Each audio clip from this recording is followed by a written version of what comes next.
Welcome back to the channel, folks. First, I want to thank my subscribers for being here. I truly appreciate it. Welcome back.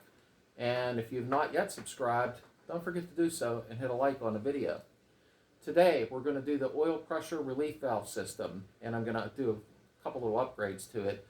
I previously put a video up, and I didn't like some reading I did on Gene Berg's website after that, so I'm redoing the video, because you make your wrongs into rights. Although it wasn't really wrong, ain't a big deal. I'll explain it, come on. What we are doing today is the oil pressure relief valve system. I'm going to go to a different style fitting, and I'm going to put a sensor in, but at the same time, going to clean up the little plunger valves in there. Oh, I got out of focus there. And basically, I'll show you what I'm talking about. So let's get on it. So what we have going on here is what I bought aftermarket, and I got it from Texas Air Cold. See if I can get their card to focus. Why won't you focus? Go like that? Okay.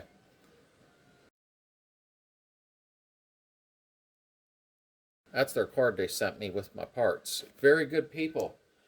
I had placed an order to get the Allen head instead of using the slotted screws, and the new washers, crush washers, and I screwed up somehow on the shipping cart, and it made it look like I was going to basically pick them up. Immediately, a Ricardo got on a phone with me from Texas Air Cold, made it right, and was even going to give me free shipping. I didn't let him do that, though. And for $4, Texas to Pennsylvania, and they hooked me up with no problem. I appreciated them calling me, so that was awesome. So what we're doing today is we're going to take this apart first. Let's get our old screws out and the old valves. So first, we've got to get these screw caps off. There's your flywheel, crank pulley end. So let's get this off. I had already previously tapped these loose.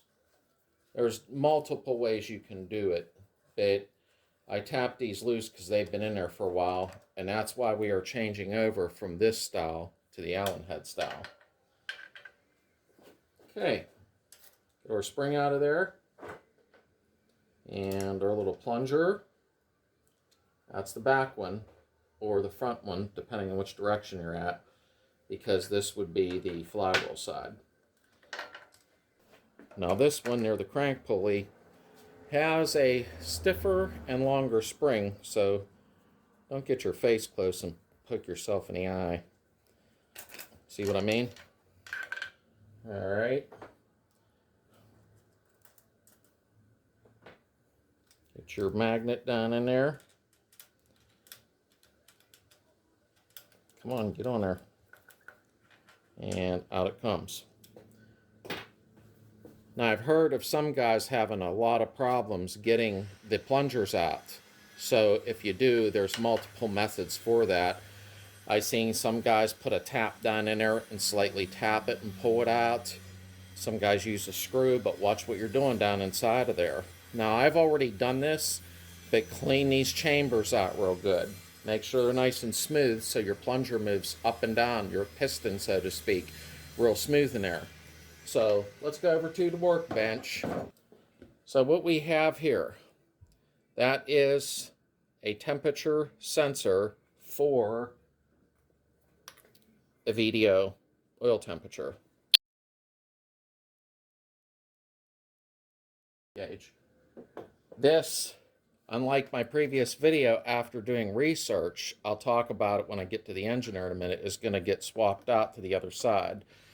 We got our new Allen head. Let me see if I can get it to focus. Not Allen head, I'm sorry. 1/4-inch ratchet. My bad. My mistake. 1/4-inch ratchet fits in there, or you can use a socket on there too if you have a big enough socket. I don't know what size. Let me see. It is a 22 millimeter, and I do happen to have a wrench in that size, but it's much easier to put your 1/4-inch ratchet in there. And no more dealing with trying to get these off, which is a pain in the butt. So let's get back over and look at these. Your plungers. Mine are already cleaned up. but you want to make sure these are nice and smooth. You don't want them loose inside it. You want them to fit snug, but nice and smooth up and down, I'm sorry. You just don't want them rough. So if you have to, take a piece of 1200 paper and run it around there just to smooth it, not to sand it down. You're smoothing it if it has any little ridges on it. You don't want it fitting loose because oil pressure, you don't want it loose, but you want it smooth. So that's what you need to do. I put a little bit of oil around this and then send it home. I always get I don't have to do this. I take my magnet and I move it up and down. You can't see in there, but it is moving up and down. Just to make sure it's smooth. Wipe your spring off real good. Put some fresh oil on it. Okay. And make sure you have your new crush washer, and this is for the temperature gauge. It's going to go to the pulley side, and while I'm putting this in, I'll explain why. I had asked a couple of people, where are you putting this at the... I was trying to pay attention so I don't cross thread. Where are you putting this? Are you putting it on the flywheel side or the crank pulley? And a lot of people said, put it on the flywheel side. Now, I'm not saying they're wrong. It isn't going to hurt anything. But I did find something out. I was doing some reading from Gene Berg. A lot of you know who he is. Well, it was old readings, out of respect. But point I'm making here, if you put it on the back at the flywheel end, your gauge is going to give you a higher temperature reading. So you want it at the crank pulley end where you install the temperature sensor.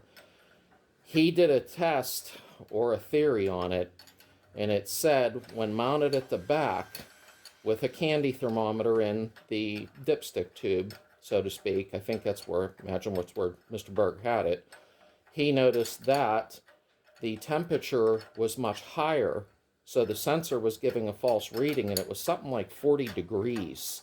It was pretty high. So you definitely don't want that. Now, when he did the same test and moved it to the front where it's at right now, it was dead on. The oil temperature gauge read exactly what the candy thermometer did in a dipstick.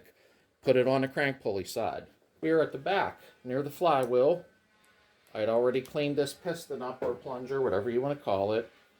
And we're going to send that home. Down in. Get my rag.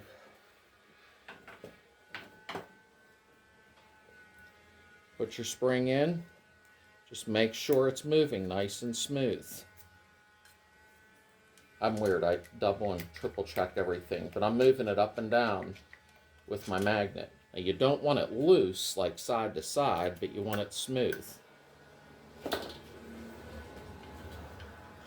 And there's from Texas Air Cooled, our keep saying that, our 1/4-inch ratchet size for the fitting, or a 22mm wrench, and our new crush washer. Let's get that started. Take your time. You don't want to cross thread anything. Okay. Run this down in. This is nice. Better than using a screwdriver, huh? I don't know. I'm just running it until I feel the crush on the washer.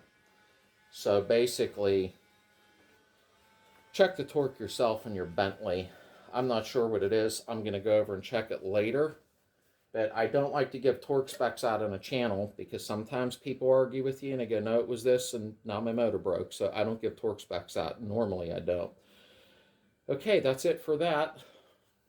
We have our temperature sensor at the front near the crank pulley. And we have our nice new cool looking Allen head. I keep saying that. 1/4-inch ratchet sized hex for the back by the flywheel with new crush washers. And like I said, I previously already cleaned up the little piston plungers with some 1200 paper and smoothed them. Don't go crazy and sand them down. They'll be loose in there and you lose oil pressure. So that's it. Fort Pitt. All right, so that's what we accomplished today. like I said, I already did a video on this, and I didn't like it after I did some reading, and I always make wrongs into rights. Technically, I wasn't wrong. Your temperature gauge would have been off a little bit, though, and I don't like that. You need accuracy on these. They're air-cooled. So I redid the video and basically showed you where they should be. And that's according to Gene Berg articles and archives. So that's the deal. Thanks for being here. Don't forget to subscribe, share the channel. Let's keep it going so we can keep producing these videos so I don't feel like I'm wasting my time and helping others. Be kind to one another. Talk to you.